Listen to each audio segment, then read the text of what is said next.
Welcome to Rails, Ales, and Old Towns. Well, you couldn't do a show about exploring Europe by rail and ale without setting your sights on Prague. It's actually a little shocking that it took this long for the Czech capital to be featured. And all I can say about that is I'm sorry, and I'll try to be better from here on out. Known for its picturesque location and postcard pretty architecture, the city of 100 spires sits at the heart of Central Europe and at the center of the wonderful world of Czech beer. Today I'm joined by Lukáš Vondra, the founder of Prague Beer Guides, for a conversation about all the things that make this city so special and how to make the most out of your trip, with a big emphasis on its lively beer culture and tips on where to drink it all in. Basically, if you like good beer and getting off the beaten path, and you're visiting the city anytime soon, this one's for you. All right, let's go to Prague. What is the gap between the train and the platform?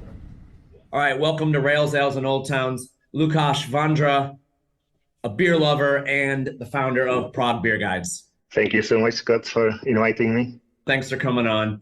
Before we even get into anything more about the city, how did you get to where you are now? I grew up in a small town originally. It's like a big railway junction, so I was always traveling by trains all around the country with grandparents and family as a kid. And after high school, I took a train to Prague, and I stayed here with some short breaks, traveling, living, studying abroad. So for the last 15 years, that's my home, and I really fell in love with the city, both the architecture, rich history, but the beer culture. You really got the memo here, Rails, Ales, Old Towns. So you're coming right off the bat here with talking about the rail travel. Yeah, that's like a perfect combination, I would say. Great. So I think actually you've hit it right in the first 2 minutes. You've talked about beer, you've talked about rail travel and the old town of Prague. So we're like good to go. Yeah. No, fun thing how I got into this very niche local hobby and business that we have, because we are hosting like many of, let's say, events for international students here. And they were coming here, for either studying or for some summer shorter courses. And as always, like you show people around, and if you take college students around the old city, you go to show them the architecture, but you basically make a stop in every favorite pub you have. So that's how kind of getting more in discovering these interesting, some historical, some modern niche beer places. So it was mostly I took every opportunity. I have some friends coming or making friends by spending time in my favorite places and discovering more. So it was kind of the beginning of our operations, let's say around 10 years ago. So it was kind of an organic start to Prague Beer Guides. Yeah, in that time I had like no idea that there was somebody,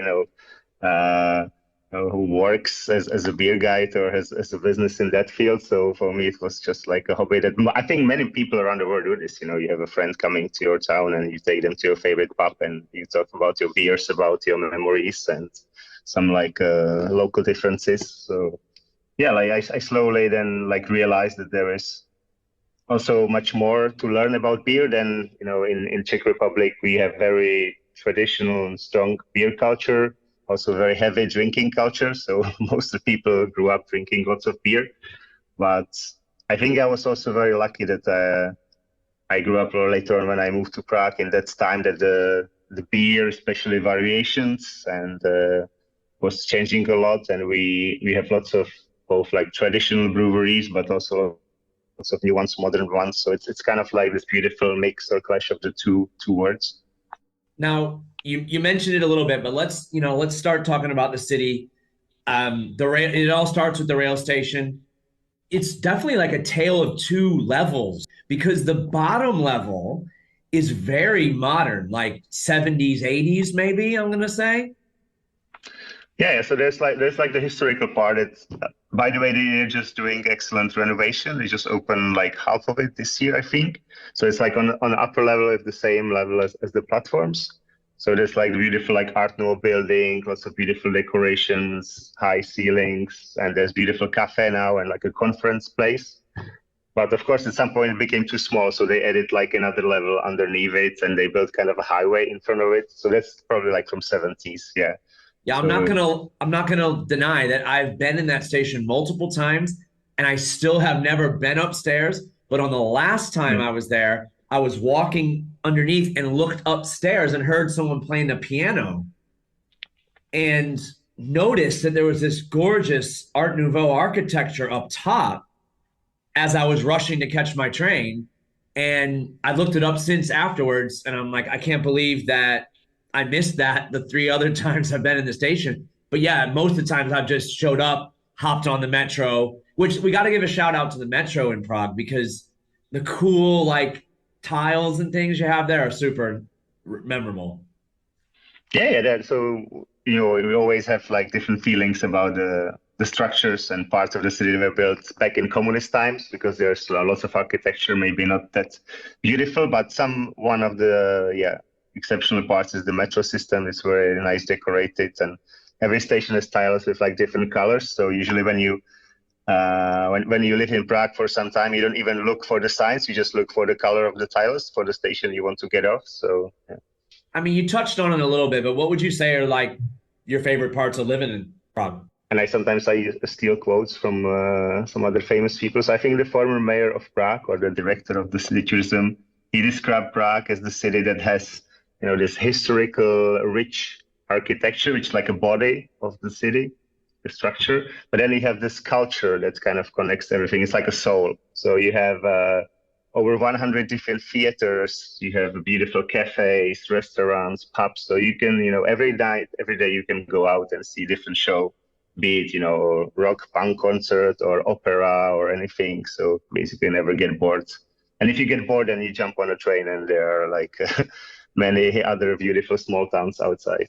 It's just a gorgeous city. Yeah, I always say people that like the best museum in Prague is like the city itself. It's like open museum of architecture, which very unique combination from different centuries in one place.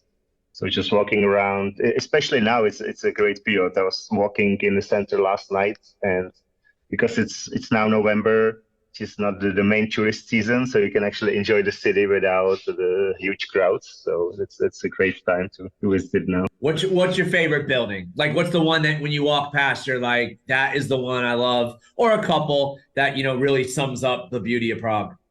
Oh, that's a tough question. So I think generally I always loved like transportation structures. So I love bridges. So of course, one of the most famous sites in Prague is under the medieval bridge built the construction was started by the emperor called Charles. So we call it the Charles Bridge. And usually the best way to enjoy the bridge is actually not on the actual bridge, but from the nearby location, because then you can see it. So I love the area just beneath the bridge, like down the castle side, and you can just walk by the river, enjoy the beautiful architecture and the lights, and spend some time in one of the small cafes and pubs around there.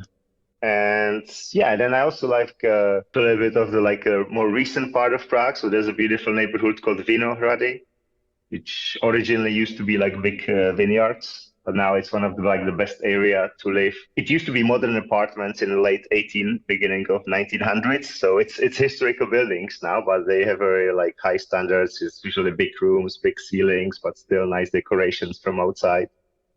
So I think everything was kind of built before the First World War. They used to invest more into the exterior and yeah. So just wandering in this area, there's a beautiful park called Rigrovy Sady, just like behind the railway station. So there are some of the beautiful residential houses. What's something that people don't know or might be wrong about the city? Yeah, like what I experienced is I think from many visitors that maybe sometimes, especially outside of Europe, they don't realize it's quite a big city.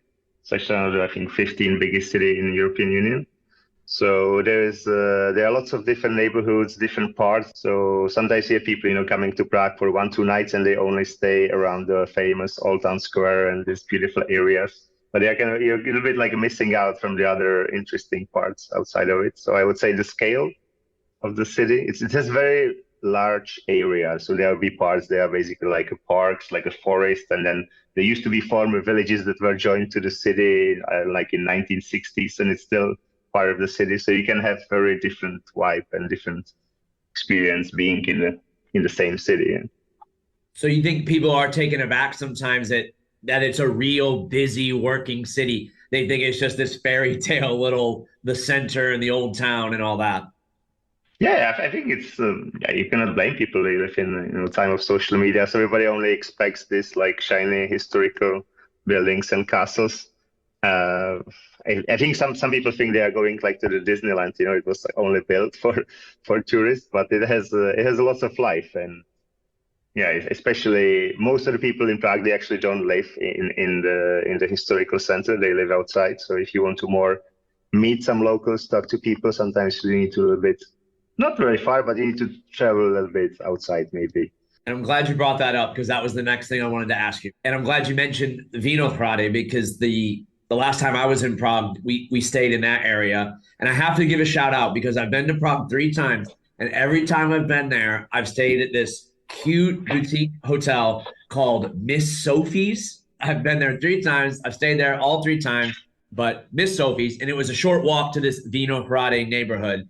And I really thought that was a great spot. But so what do you like about that neighborhood?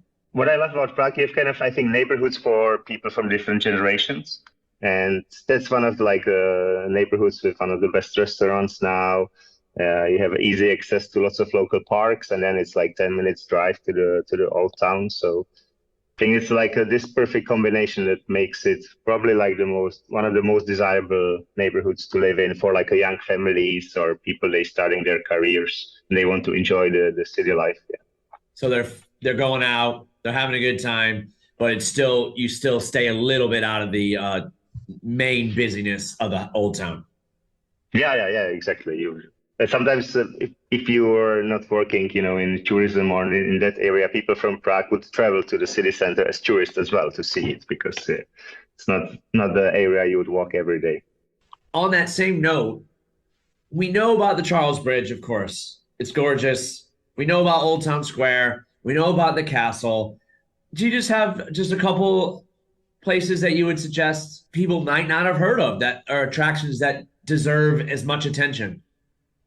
Yeah, like for me, one of the best aspects of Prague, it's quite hilly. So you have lots of viewpoints where you can actually enjoy the city from the top.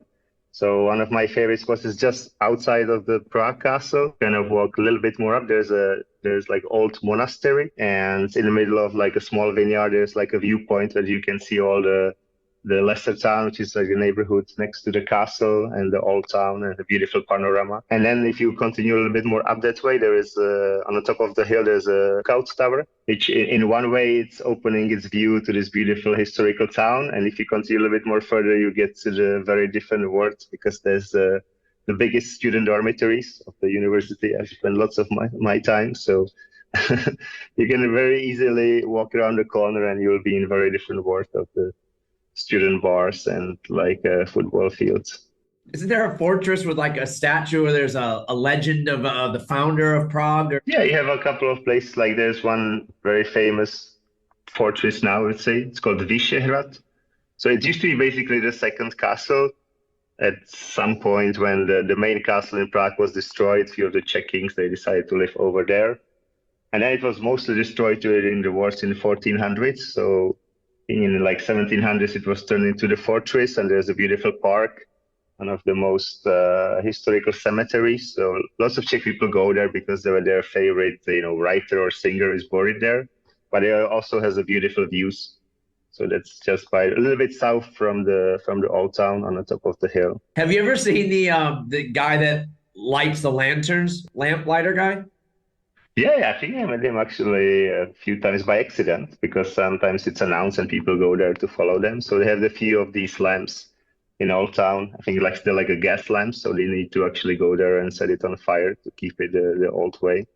Yeah, so in some way it's beautiful that you can kind of feel like in a fairy tale, go back in the centuries, and the night you just take a short street train home back to the 2024. Well, we're going to have to talk about beer now. I think it's the time. I'm getting a bit thirsty. Let's get to the main point here. What do we need to know about the beer culture there? Yeah, like I think the first thing I would say, just in general, like don't stress about it. There's of course there are like few places that you might find beer is not that great, but one of the great thing about Czech Republic, I think that even if you go to the cheapest local pub, the quality of beer is still pretty good. So sometimes the best experiences are in the small hidden places around the corner. So most of the Czech, both like traditional famous and also like the modern beers are like inspired by the first Pilsner, by the first golden lager. We have, I would say, like two different beer cultures these days in Prague. You have this very long list of traditional historical beer halls with, lots of crowds, traditional music sometimes. And then, of course, they usually have only one or two beers, and there would be the traditional Pilsner or Quell, maybe one darker beer. But if you want to go a little bit beyond it, there is also this huge boom of small breweries, which lots of them actually had a longer tradition before, because basically in Europe, beer was not only the social drink as we have it today, but was kind of necessity if you want to stay healthy, because it was the only thing that was kind of brewed. So you killed some of these bacteria and germs that you would get sick from normally if you drink tap water. So we used to have like tens, probably hundreds of breweries just around the city. So when I started these guiding tours 8 years ago, there was like 22, I believe, official breweries. So places they produce their own beer within the city. And 3 years later was 50.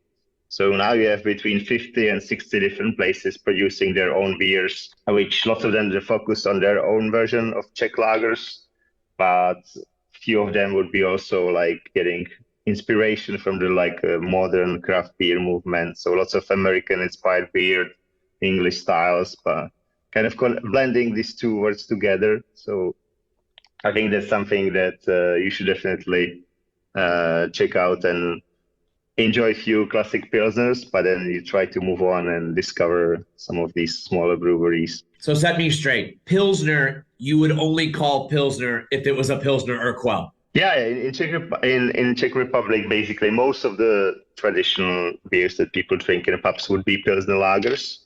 So we only call Pilsner because it's the name of the city. In Czech, we call it Plzeň. So if you go to like a pub in Czech Republic and you ask them if they have a Pilsner, for most of the people, they would understand it as the Pilsner Urquell, because that's how we call the original Pilsner beer.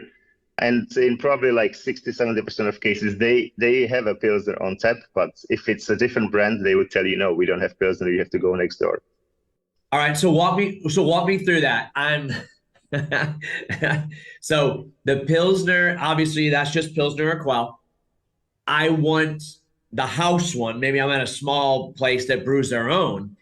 What would they say that style is then? So one thing that's probably a bit different for the visitors that in Prague, that we don't put that much emphasis on like categorization of the beer. That in the US, there's this big organization called BGCP, and you have like 20 different styles, and every style has this particular, strength of alcohol, color, carbonation, types of hops. In Czech, it's a little bit more like free.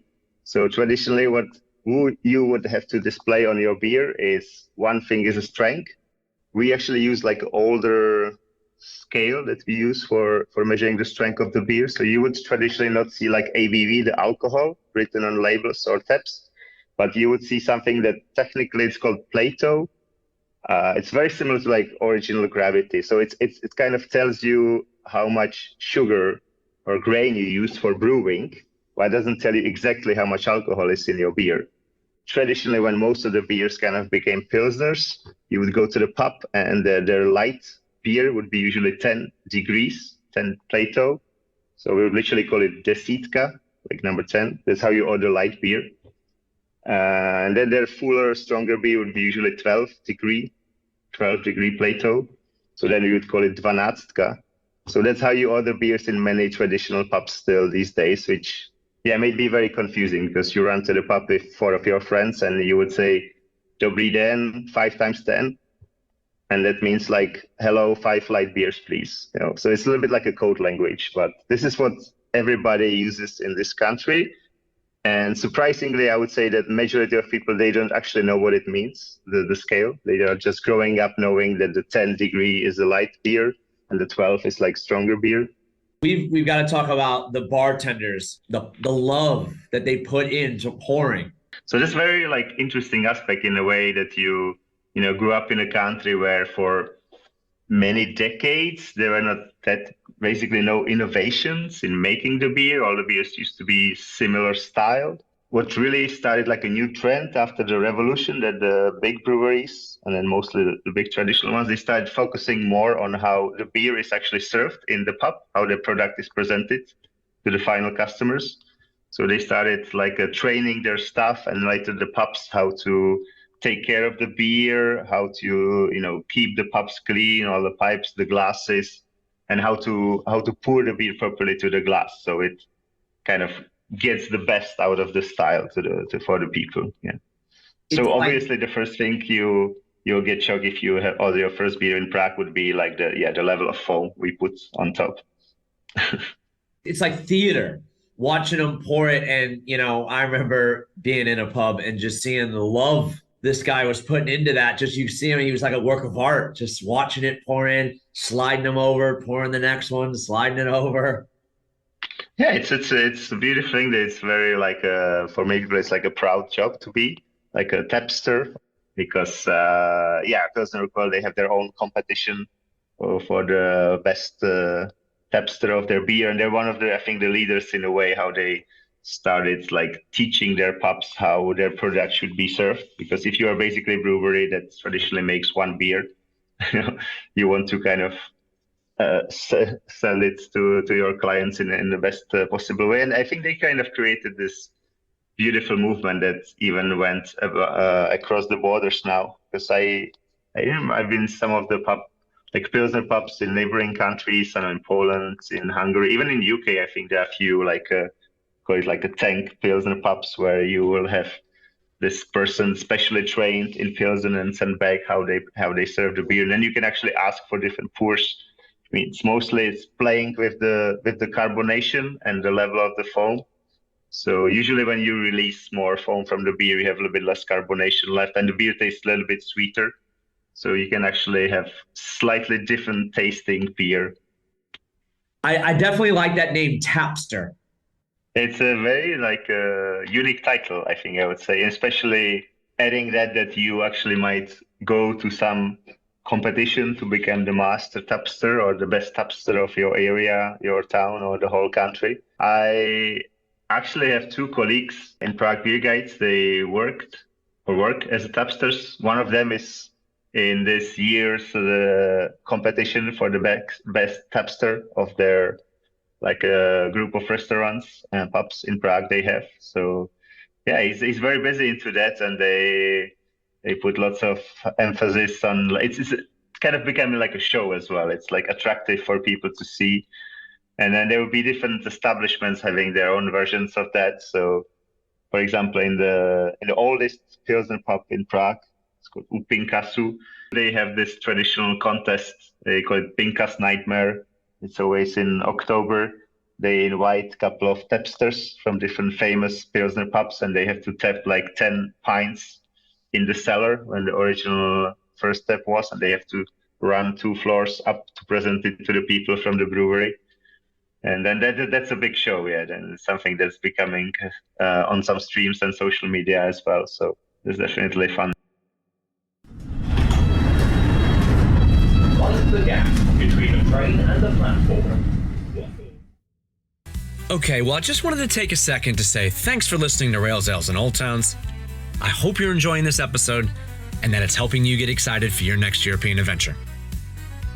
Be sure to check out the link in the episode description, because there you'll find all the information you need if you decide to follow up on the places and topics that came up on the show. Oh yeah, if you are digging the podcast and you had a spare minute, I'd be forever grateful if you were to leave a review or a rating on the platform you're listening on, as those little things do go a long way. And if you really want to get crazy, why not give me a follow on Instagram or Facebook at Rails, Ales, Old Towns. Back to the show. What is the gap between the train and the platform? You mentioned the beer halls. I've got to say, I've never been in a Czech beer hall. So how would that compare to something you'd see in Germany? Yeah, I think some aspects are quite similar because first of all, we always had lots of influence between, Czechia, or we can say Bohemia, the western part, and Bavaria. So also like the first brewer who basically came to Pilsen and created the first recipe for Pilsner was originally Bavarian. And I love to travel there as well. So one thing is quite similar. It's the type of beer, the food.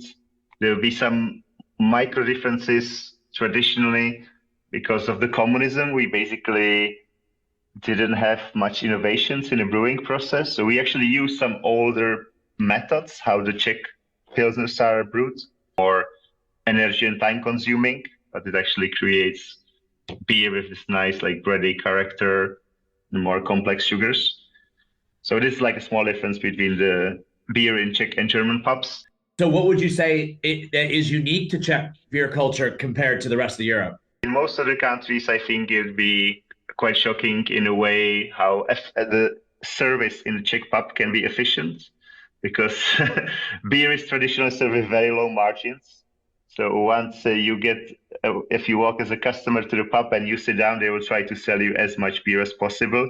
So we have this very specific way how we measure the service in the pubs. Usually we say that the best bartenders or the people they bring your beer to the table, they would just circle around the pub and they would always look at your glass. And if the level of your beer is kind of getting to the bottom third, or you kind of finishing your beer, in the best scenario, they're already bringing you next beer. So you are like never sitting with empty glass in front of you, which is a very beautiful thing. It's also a little bit a curse because then it's very difficult to leave, especially after more pints in one session. So that's something that sometimes you would get shocked with. Usually in most of the places I traveled, you either have to order your beer at the bar, or they serve you one and they kind of let you hang in. But in Czech, they would always come back and they would always ask if you want to have a new beer, or sometimes some liquors or some more food. So you kind of feel that there's like lots of appreciation for you being there, and like you always have your glass and your plates full. Speaking of food, what sort of things do Czech people like to eat when they're drinking or after they've left the pub? Yeah, so usually in most of the pubs in the towns, they will also serve some foods, because I mentioned we usually, if you go meet your friends, you sit down for one session, which is usually a couple of hours. So, and that time it's also good to eat something. So in many places, there will be like a separate part of the menu that's dedicated to like a small beer snacks, like beer dishes, appetizers. In some small pubs, this is the only food that they will serve. So one of the most famous popular dishes is the marinated cheese, or pickled cheese, which is called hermelin. It's kind of a type of cheese very similar to French camembert. Every time I have some French guests, I have to emphasize that it's a type of camembert. It's not camembert, because they're very proud of the brand. But when they started producing the cheese in 1930s, it was literally called like Czech camembert. So it's like a cheese that's like creamy inside, that has a crust, and they would slice it and put it into oil, usually with some other spices and flavors, usually put lots of onions, garlic. But then usually the final combination is kind of like the unique recipe of the place. So you could even go to multiple places ordering the same type of dish, the pickled cheese, and it will always come with slightly different flavors and different variations. So this is one of them. There's also pickled sausage, which is for some people a bit more adventurous to try. I have to say I love pickled sausage. It's very, in a way, weird, but I say it's a little bit refreshing. You have a sausage, pork sausage that's marinated in pickled in vinegar and some spices as well, but it goes very well with the bitter taste of like Pilsner lagers. So you have this like bitterness from the beer and the sourness and some some meat to balance it out. So these are the two things they would find even like in smallest pubs usually, because they prepare them before and they serve them cold. So you don't have to have a kitchen and the chef to prepare them. And then if you were like usually in bigger cities, they would have other variations, different sausages, breads, and sometimes their own recipes. So there's always some small foods. And in many places, they also have a restaurant. So then you can have some full meal as well. Now on that cheese, what's it being served with? Well, usually it's served with bread, so we kind of eat bread with lots of different things. We also say that sometimes if you're hungry and you don't have a bread around, you should have another beer, because beer is kind of like a liquid bread.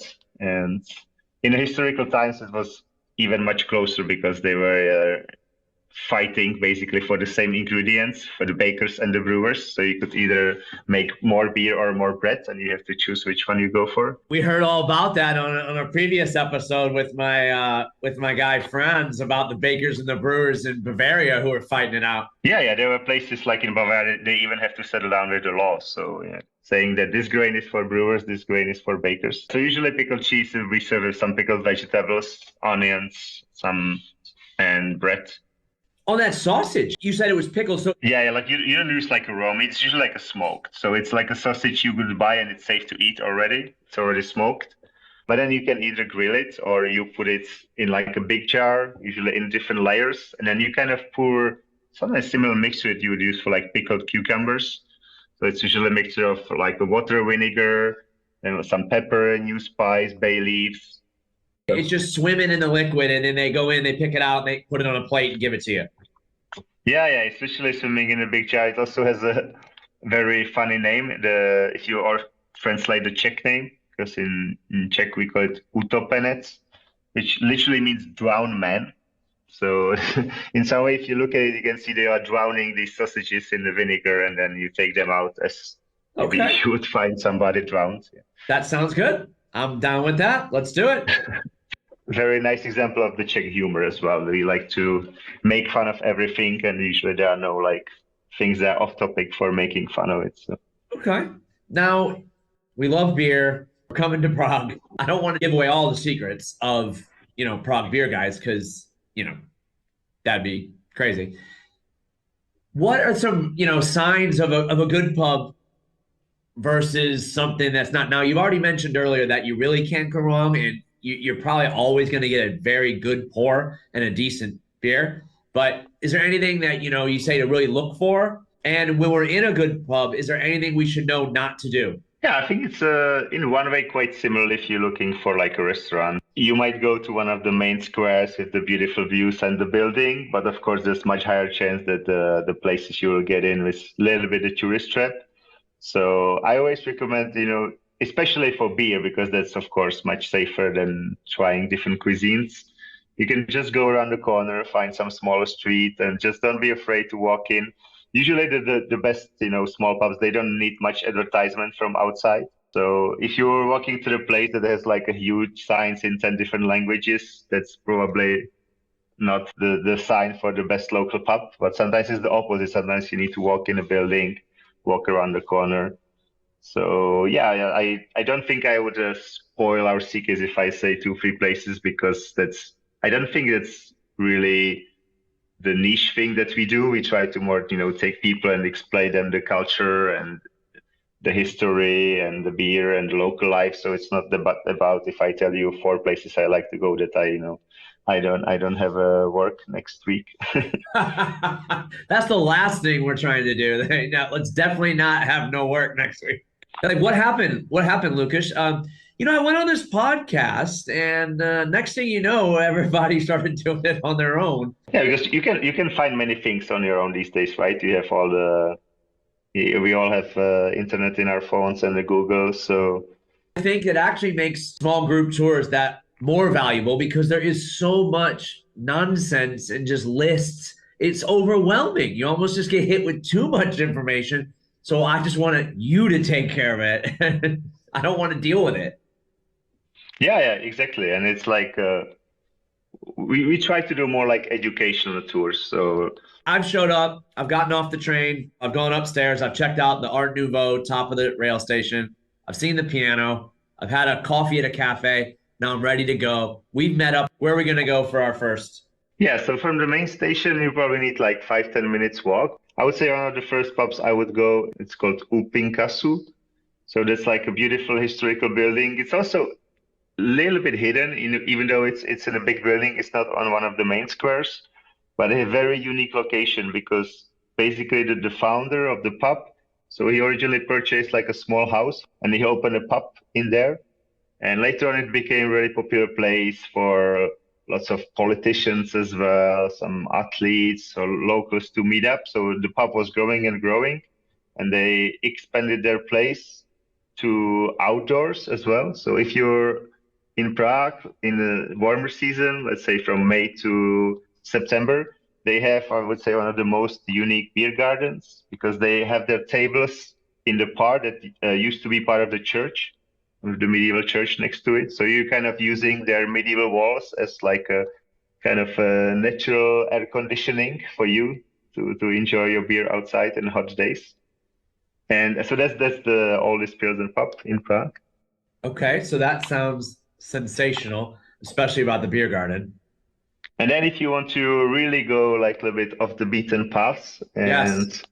Off the beaten path, maybe that's where we want to go. if you're really lucky, you have like 20% chance that you meet me there or one of my friends. We like to go to this very, very small pub. That's also like 10 minutes walk from the main railway station.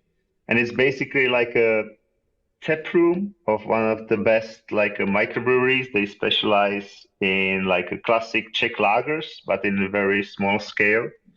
The brewery is called Hostomice, and they have this pub that's officially it's called Pivovarská Nalevárna, and this is the place that they sell most of their beer. It's very small. They have like 4 tables inside, one next to the bar. It's reserved for the locals, so basically for the people they spend more time in that pub than in their apartments. And then they have like 4 tables at the back. And the brewer was basically bought like a ruined old brewery. It was originally from the 15th century in a village outside of Prague. And then spent a few years renovating it, getting new equipment inside. And around 8 years ago, they started brewing again. And he won a couple of awards for brewing the best lager from the microbrewery in Czech Republic, like best pilsner lager, which is basically like the category with which most of the beer producers, most of the brewers, they would make their own version of pilsner. So it's the most competitive category in the Czech Republic. So they only produce their traditional, as I said before, the light, the 10 Plato, the 12 Plato. They have also dark lager and one seasonal beer. In Czech Republic, it's not that common that the breweries would make different beers for different seasons. It's usually they make the same beer all year long. Now I've got to ask you about this, the Letna Beer Garden. Oh, I love the place. It's probably one of my favorite places to stop in the summertime. So there's a beautiful neighborhood, just basically not far from the Prague Castle, a little bit above the hill, with like a huge park that's called Letna, like summer park. And like on the end of the park, there is like a classic open beer garden with very unique view because you're kind of the top of the hill overlooking the old town. So that's a great place to stop in a nice day, sit down. There'll be people coming, with the whole families, with children. It's very like a family-friendly environment. So that's something I think we share with Germans, that pubs are not only for the drinkers, but for the whole families. Yeah. And then if you're in that neighborhood and you walk a little bit in the residential area, there's actually another of my favorite small breweries. That one is very unique because it doesn't look as a brewery if you walk there, because technically it's a cafe. So you walk inside and it's like a little bit modern style cafe when people drink coffee, you can play board games.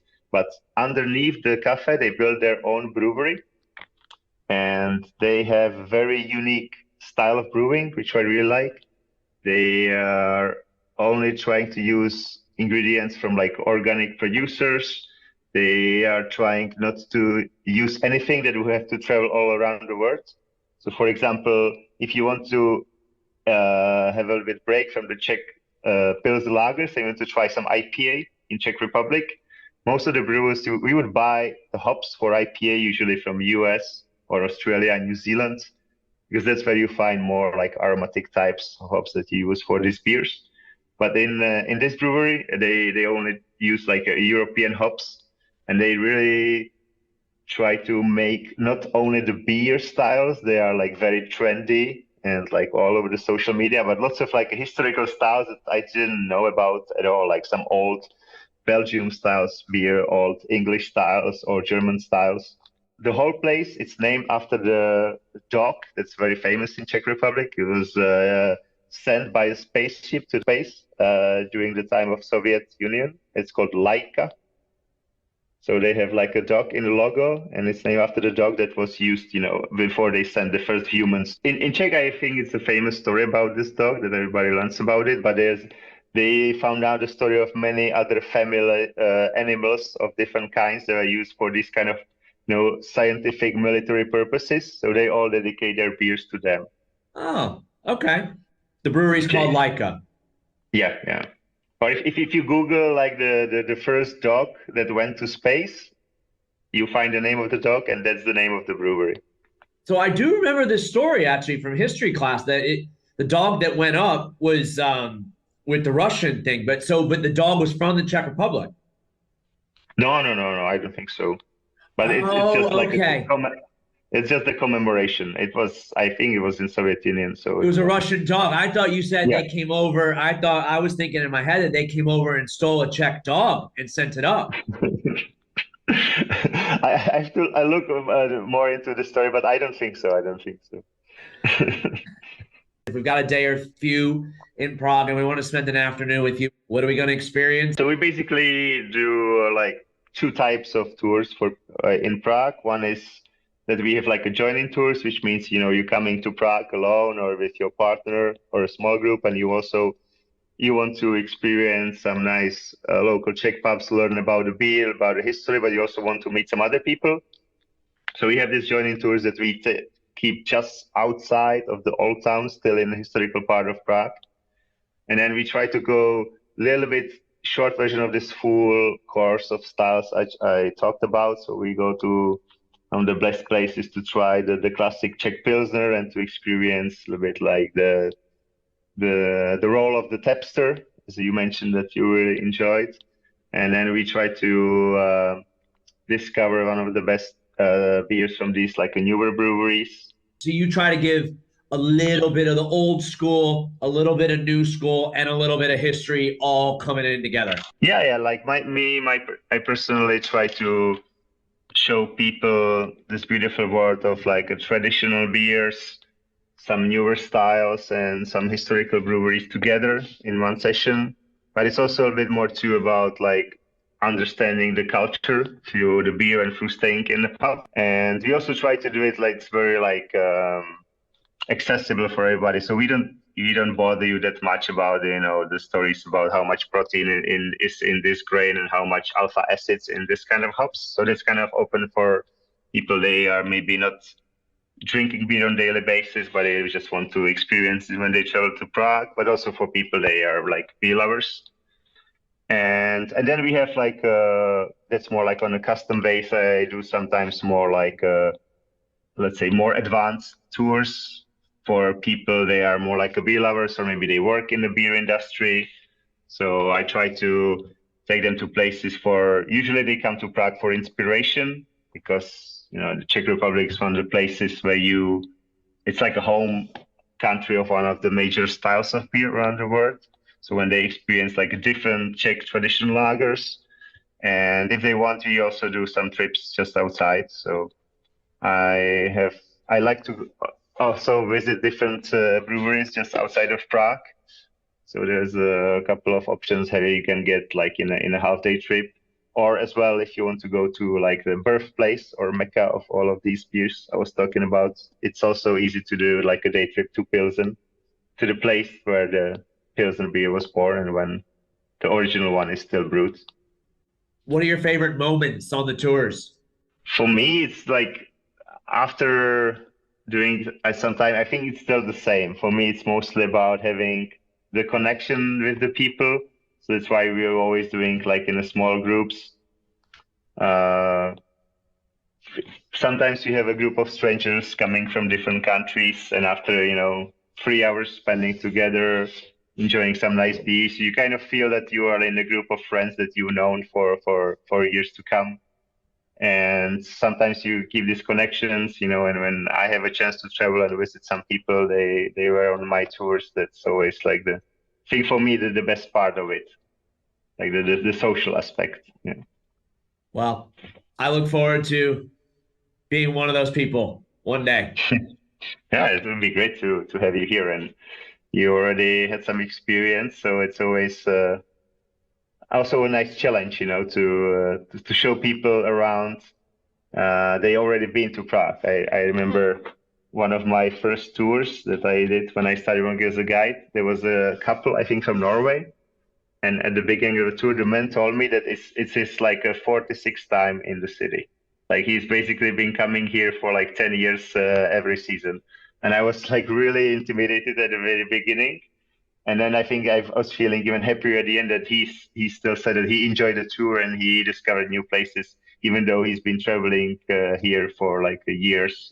Lukáš, thanks so much for talking to me today and getting us excited to visit Prague. Thank you very much for your invitation, Scott. No matter how many times you've been to Prague, there's always secrets waiting to be discovered. And beer it's a way into the culture all around Europe and especially in Czechia. That's so true.